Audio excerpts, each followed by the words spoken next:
Acts chapter 27, I did a sermon this past week called Steady in the Storms.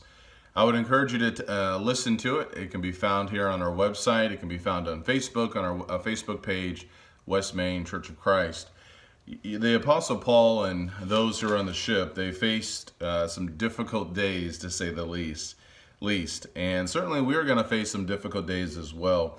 So I believe this is a great chapter for us to be encouraged when we face trials and difficulties and storms. One of the points that I mentioned that I want you to consider here, in verse 7 it says, when we had sailed slowly for a good many days.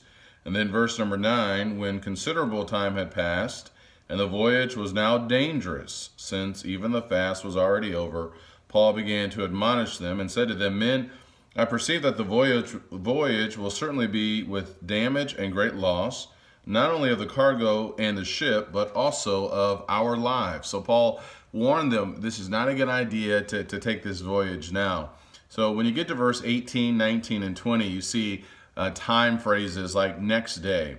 Then verse 19, the third day. Then verse 20, after many days. Then verse 21, after a long time without food. So we see that these storms that they would encounter, the violent winds that they would experience, they didn't stop in a short amount of time. They continued on. Yet what we find is great trust and faith by the Apostle Paul. And so I just want you to think about that we will face storms in life.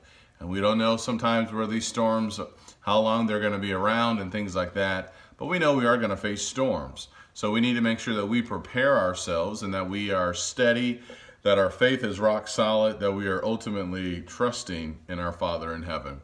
I hope this helps. Talk to you later. Take care, and God bless.